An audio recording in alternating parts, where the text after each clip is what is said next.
Lagi sekali yang bersemangat merdeka. Because nobody, no group of men have got the will, have got the capacity to do more for this country. You see, the whole of that adult life.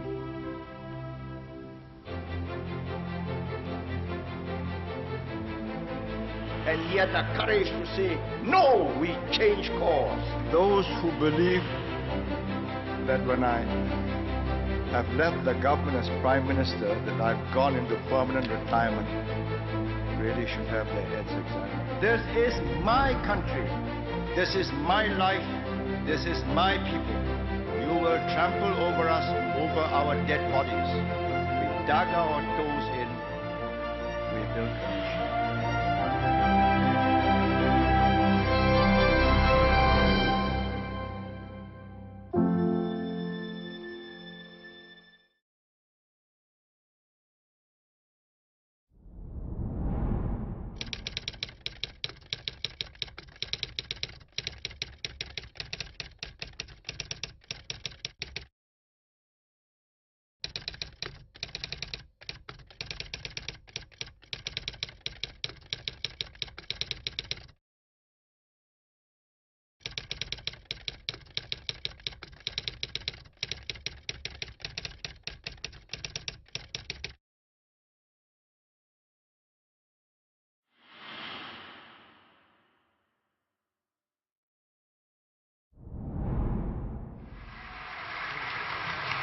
Result of the Tanjong Pagar Division. Mr. Lam Tian, 760. Mr. Lee Kuan Yew, 6,029.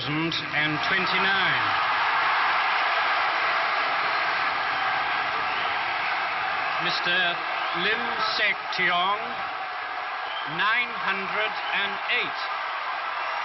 I declare Mr. Lee Kuan Yew elected for the Tanjong Pagar Division.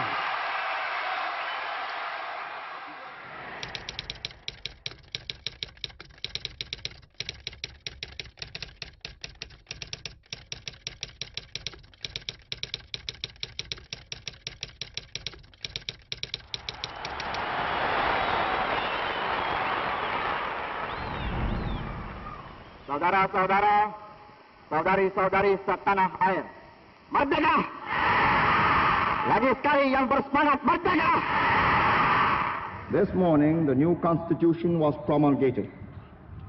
We begin a new chapter in the history of Singapore. We, the people of Singapore, have decided to run the affairs of Singapore. Unlike the previous rulers, we have no compensation or abolition terms. Unlike the previous local ministers, we have no iron mines in Ipoh to provide for a rainy day. We have no personal future apart from your future. Your joys and your sorrows are ours.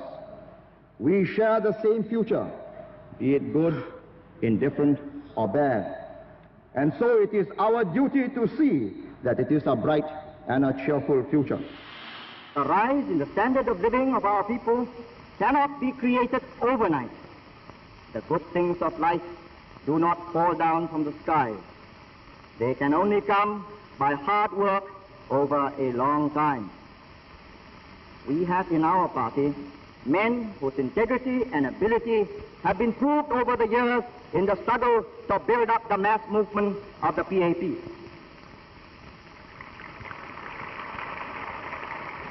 Their dedication to the cause of an independent, democratic, non-communist, socialist Malaya gives them the drive that will make the machinery of government work efficiently on your behalf. But all the planning and effort on the part of your government will not produce the desired results unless you, the people, will support and sustain the work of your government. We shall do our duty to our people, but our people must do their duty to themselves and their fellow citizens. Lastly, let it not be forgotten that we have been elected to govern on behalf of all the people of Singapore. The paramount interest is that of the people as a whole. There may be times when in the interest of the whole community, we may have to take steps which are unpopular with a section of the community. On such occasions, remember, the principle which guides our actions is that the paramount interest of the whole community must prevail.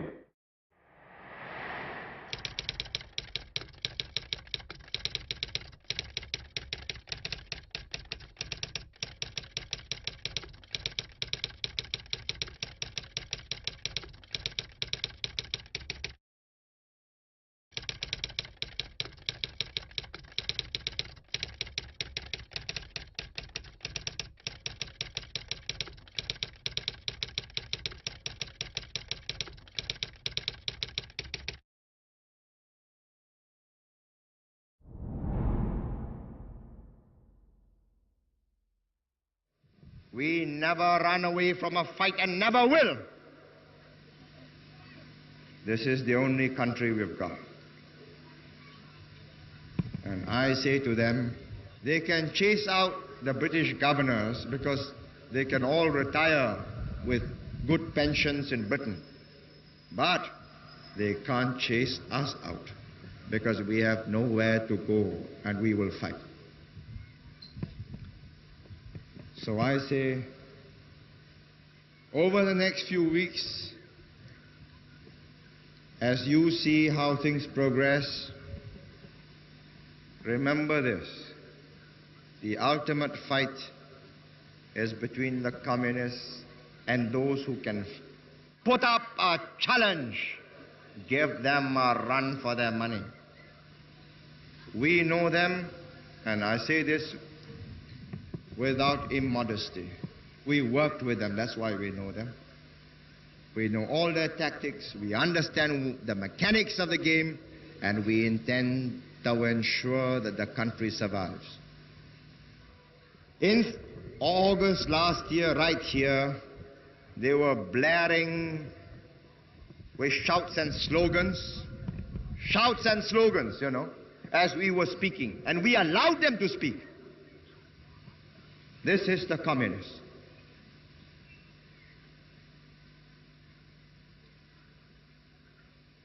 Well, I say to them, carry on. The open argument, the open debate.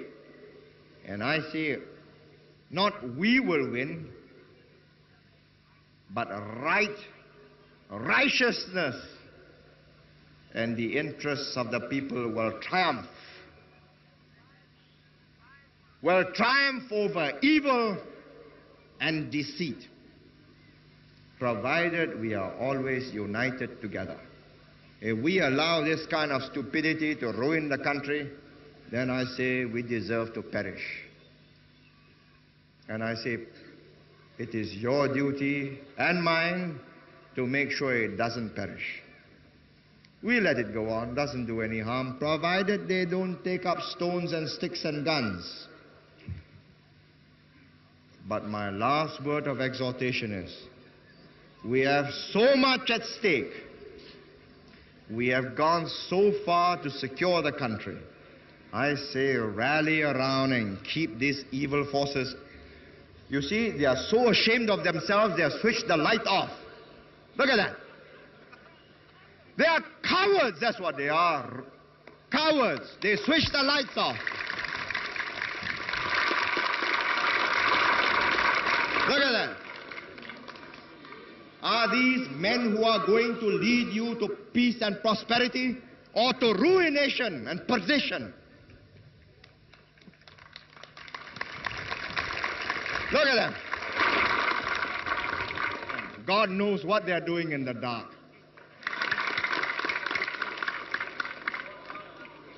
When I say this, they succeed on the basis of intimidation. And I say, if they make the error that we are easily intimidated, then they have a lot to be sorry for. Because, you know, we have so much at stake, we can't afford to be intimidated.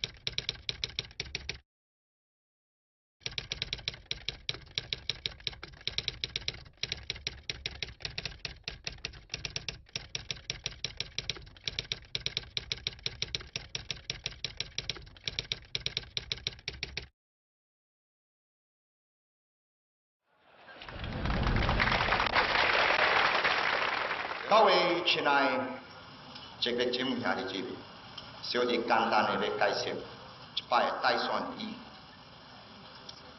今仔日呢，拜3加3日，定要去投票，决定新加坡的命运。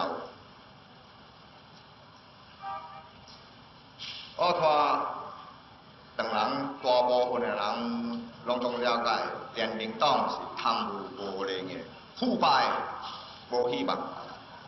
咱是要注意是啥事？你看伊提出的问题，伊讲什么？咱消灭华文教育，无承认滥用大学，卖帮咱滥用大学。咱的态度是公平的，要解决这个问题，相反平等的。受英文教育、受中文教育、马来文教育，拢总是平等。无人相信小弟要消灭华文教育。小弟家己读纪律，读长人字，3个囡仔读是长人学长啊，讲什么 ？It's a new kind of fight, like the Federation, you know, weak open front, but very strong underground.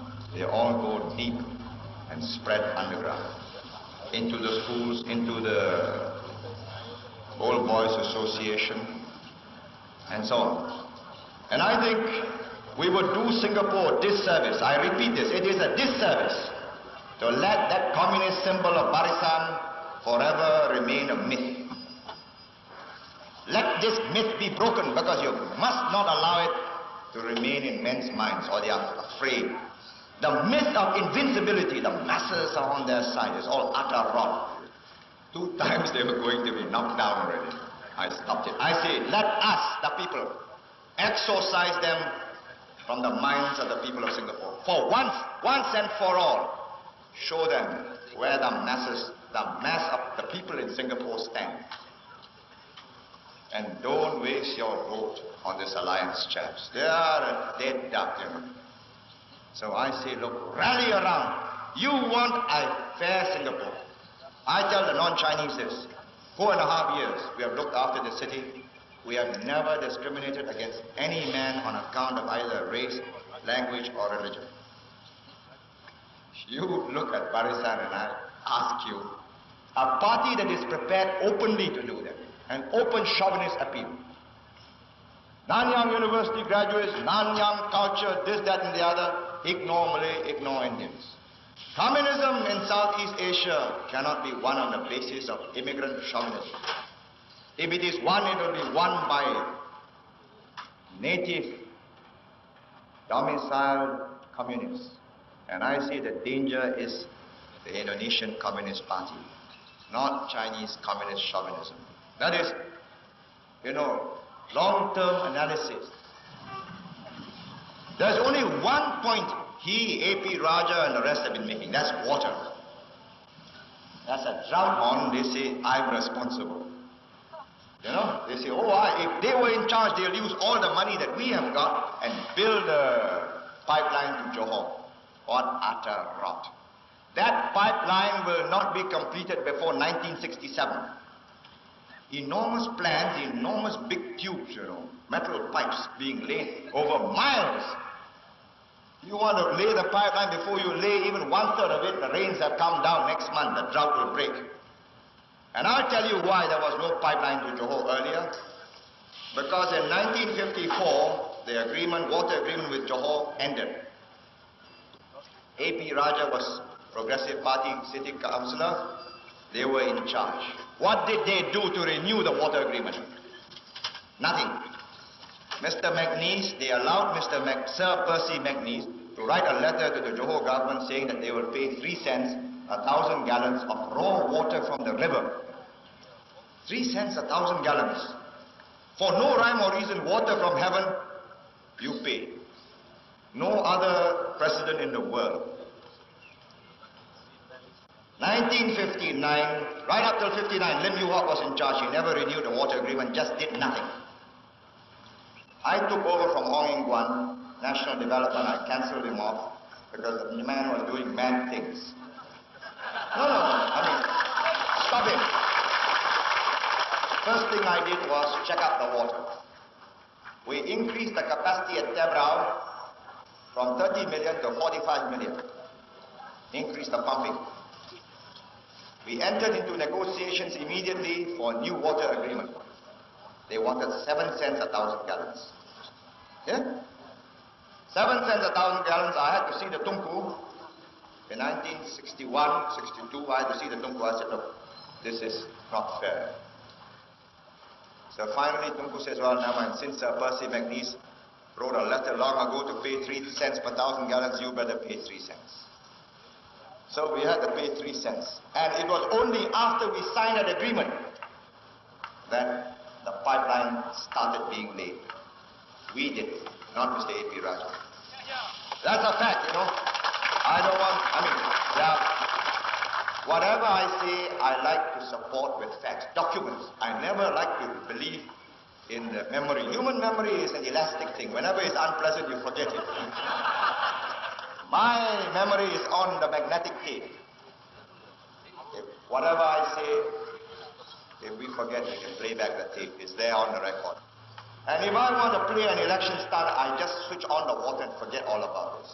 And I say, look, win or lose, you got to win or lose with a sane and a stable base. Otherwise, you can't govern this place. And I say, if I lose, I'm satisfied. Because nobody, no group of men have got the will, have got the capacity to do more for this country. I'll tell you that frankly. To do more for themselves, yes. But you know, put your whole heart into this and really fight it out. You know, I'll be quite frank with you. I mean, my colleagues, I'm proud of them. I'm not a one-man show. You see my picture everywhere. It makes it easier. You symbolize it in one man. You know? But don't believe it's a one-man show. Cannot be done. Without Dr. Goh to run the finance thing, and an enormous amount of knowledge, you know, foresight analysis. In every department, there is talent. You know, Mr. Yong gave up a lucrative job with Overseas Assurance as their general manager. He's a graduate of Raffles College, executive talent. That is why today there is forward planning in the schools. That teachers are coming out as fast as the schools. And every boy is in school. And 2 years more, free secondary education. Malays, 43%. Malays, Dayaks, Dusun, Murus. Chinese, 41%. Indians, 10%. The others, Eurasians, Ceylonese, and so on. And I say we got to work with each other. No group can oppress the other. We work together. And you want Singapore to remain as it is, a sane, stable place. Vote a lot of stable people into office. The only symbol that didn't change over 10 years. The only party that stuck to its principles, truth, good times and bad times, never wavered.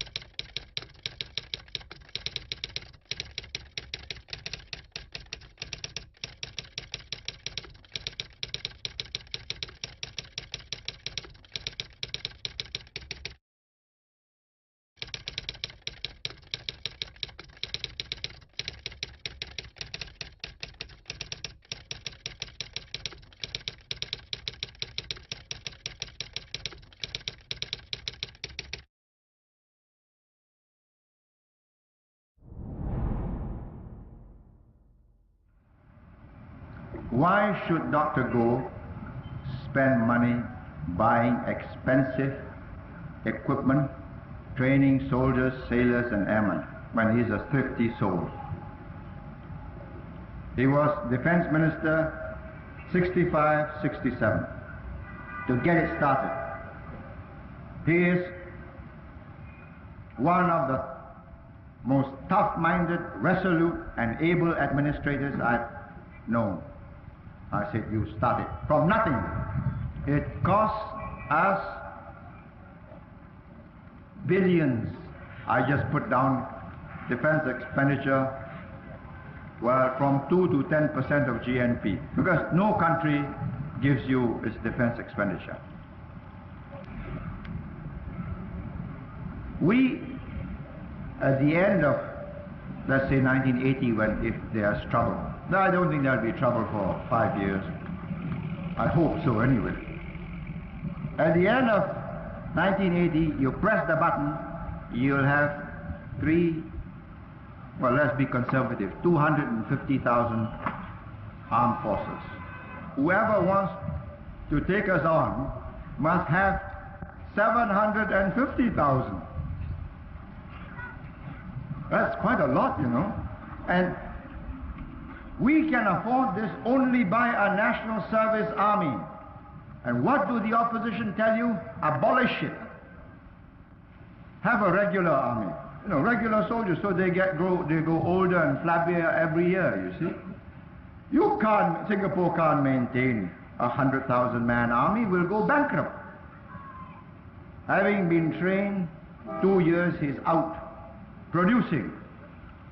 Every year, he practices, keeps in trim, learns how to roll, learns how to attack, how to duck. And I say, this is an investment. Not one that produces returns in interest, but one that produces an indirect return in your security and the confidence, not only of overseas investors, but of our own people. This is a real test for you, as well as for the Singapore government and the governments around the region and the superpowers, because we happen to be in a strategic position.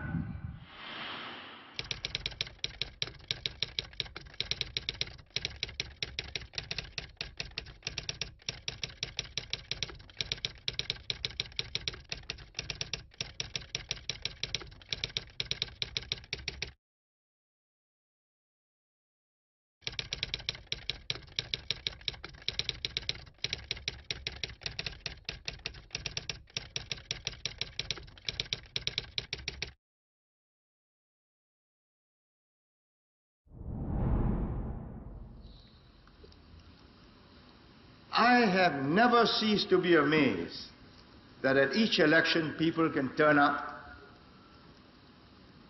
put their deposits down and try their luck. When a man puts down $1,500 to go down to Tanjong Pagar, I ask myself now, what did he think I've been doing all these years?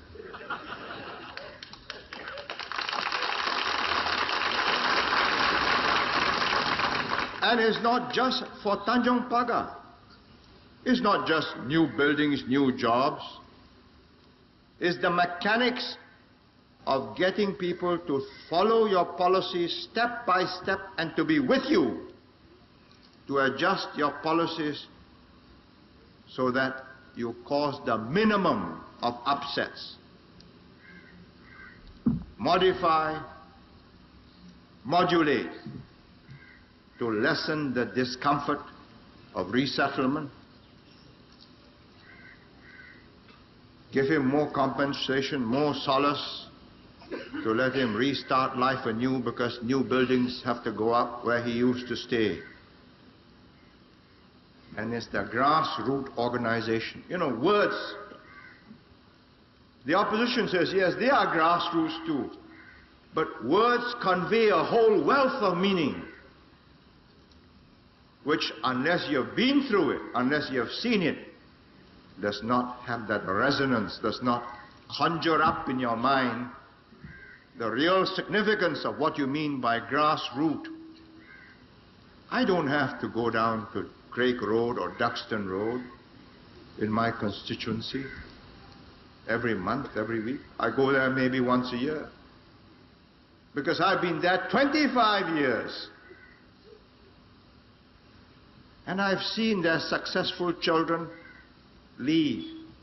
And I meet them when I visit the new towns. In Kim Seng, in Ang Mo Kio. They were little children when I was campaigning in Craig Road. And this has been happening throughout Singapore. And we've buttoned up the ground, and I make no apologies for it.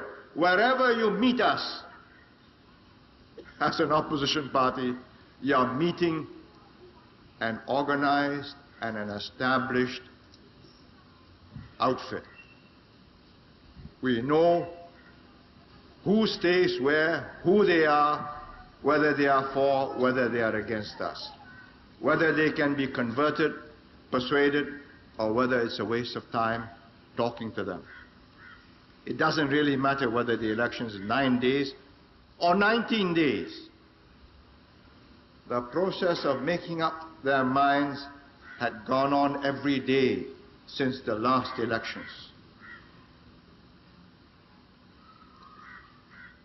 Having such a quiet election means we win. That's why it becomes even quieter. And if I were the opposition, let me give the first thing I would do is to make sure that the election is not a foregone conclusion. At least field 57, 58, not 38. Make some effort. Lose a few deposits, doesn't matter. But you throw the election issue into doubt. But there's no doubts about this. On nomination day, they conceded that they couldn't find the candidates to take us on. It's as simple as that. Don't believe they haven't tried. Each one of them has tried. Dr. Lee Siu Cho, he never ceases to try. Don't believe Mr. Chiam hasn't tried. He's been running around trying to get candidates. He couldn't. The great issues that used to excite the population, race, language, religion and culture, they have been diffused. They have been muted. They are latent. They are dormant. They are not dead. And as an old campaigner, Dr. Lee knows that. He doesn't cease to try. He tries. Whether it's English language and Mandarin, Mandarin versus dialect, he keeps on trying. There are great issues that used to agitate people, because language means yourself, your personality. It also means your job, a living. And to have brought Singapore around to make a living without natural resources was a most delicate, a most intricate political trial and test of navigational skills, so that eventually we got everybody by free choice to accept, yes, we accept English as the working language, and please, I want to keep my mother tongue for my sense of identity. That's a major triumph. Possible only because we are a people with common sense.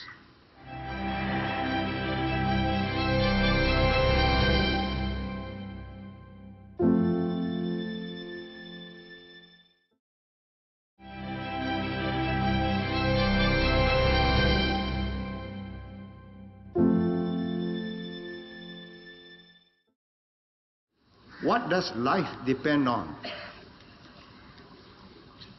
A consensus, a social compact, a social contract between all of us who form one society, that we shall make a joint collective efforts for our common good.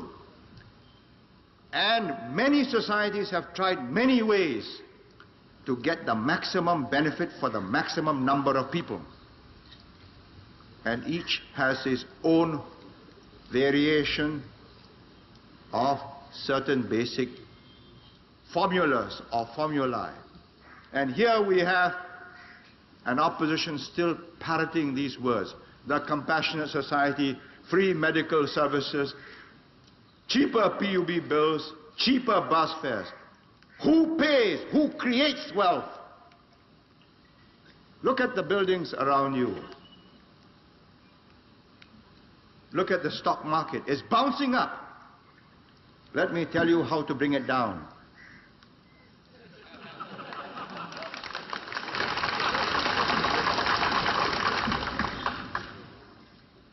Have a couple of really good riots, shake political confidence. You got on the one hand the open free market system in America. You have on the other hand, exact opposite, the closed control command economy of the Soviet Union, communist Russia. The Chinese tried the communist model with their own modifications, and it's failed. And they have admitted that it's failed. And they are trying to pick up the same competitive spirit between workers, between different enterprises, which they notice in Hong Kong. So they have opened a new town on the border with Hong Kong called Sam Chun. And they are inducing Hong Kong entrepreneurs to go and create employment. And Dr. Lee Siew Cho and Mr. Jayaratnam talk as if these things have never happened. They haven't learned. Deng Xiaoping is a great man. He fought a great revolution. He saw the product of that revolution turn sour. He was fortunate to live long enough, and he had the courage to say, no, we change course. Let's learn. Let's stop trying to do everything by ourselves. So they started importing and buying Boeing 707s. So they bought Tridents instead of trying to manufacture their own aircraft. Eventually they will, but it will take 2, maybe 3 generations. That's how we succeeded, because we have open minds, common sense, a lot of analysis, careful weighing of the odds, make a firm decision, monitor it, implement it, modify as it goes wrong. Abandon if it is no good. But often, and I say this more out of relief than out of pride, often, 8 times out of 10, we have been right. We've made mistakes. We put money in UPOC, in Jurong, second-hand machinery. We were young then. We were new in the game. They sold us second-hand machinery. We didn't know. We lost money. We wrote it off. But we learned. Mr. Jayaratnam says we are obsessed with profits. I said, yes. That's how Singapore survives. We have no profit. Who pays for all this? You make profit into a dirty word, and Singapore dies. But believe you me, the fact that this education has gone on for 20 years doesn't mean that a new generation will automatically get that education. You have to transmit that knowledge. Human beings are not like computers. You know, you can take one computer bank, plug the terminals, and all the data from one computer bank can go into another. But human beings start with fresh minds. You get a newborn child, he grows up completely blank. Input from parents, input from friends, input from teachers. But no input is as vivid, as long-lasting as his own experience. And because his experience is one of tranquility, of perpetual progress, from an atap shed to a 2-room flat, to a 4-room flat, to a point block flat, to a 5-room flat, to an HUDC, into the private housing estates. So he believes that that is the natural course of nature. It isn't so. You unscramble this. The confidence, the organization upon which Singapore thrives, and you've had it. You can bring us down as quickly, if not quicker, than Sri Lanka or Jamaica. Don't believe that because you can change governments at election time, they are going to progress. You won't, you know. So when you cast your vote, remember, it's sacred because it's something you can't change until the next 5 years, by which time irreparable harm would have been done. And there's one crucial quality: political judgment and the ability to move a people. You can't move a people to go in the direction which your policies tell you you must go. It will fail. You've got to convince them. And for that, you need a whole multiplicity of instruments. The press, the television, the news conference, your grassroots organizations, your CCCs, your MCs, your residence committee, constant explanation, constant feedback, constant adjustments, reformulation of policies. Now let me tell you what you have done with your money. I take the 3-room flats. 72. 40,000 are owner occupied. By 76, 80,000. By 80, 140,000. From 40 to 80 to 140. 140,000 house owners of 3-room flats. Now let's take the 4 rooms. 2005 in 1972. 76, 20,000. Now 80, 54,000. They have moved up. Let's take 5-room flats. 72 we went for elections, 0. Nobody owned a point block flat. 76, 8,000. Today, 21,000. Let me give you the total of property owning voters by families. Just HDB and JTC, 230,000. I know the executives are complaining because they are getting their HUDC flats slowly. We'll sort that out. 1972, 0. 1976, 250. This year, 2020.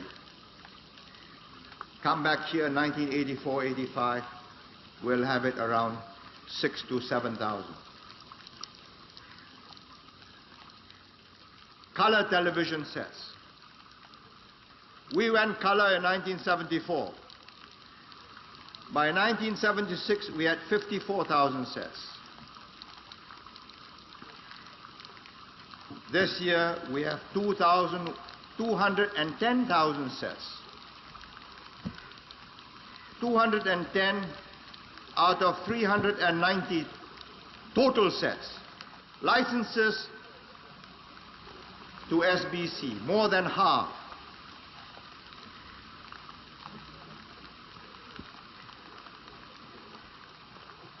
Now the future. We'll make it. And we'll need no help from either Dr. Lee or Jayaratnam or Mr. Chiang. They have not helped us do this. You have.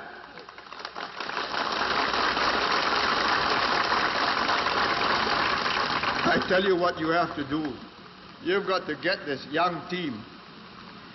You got to know them, they got to know you, and you got to gel and build on what we have built. All this will just go down. Your property will be worthless. You take away the stability, the regular cleansing, the tip-top servicing, water, lights, sanitation. We are the only city in the world where there's city cleansing, garbage removal every day in 365 days of the year. That's quite an achievement. And we got to keep it that way, or your green city and clean cities will smell, will stink. How do we make the next stage? And I say it's going to be more difficult. When we started, we had a hungry population. Now it isn't. Second,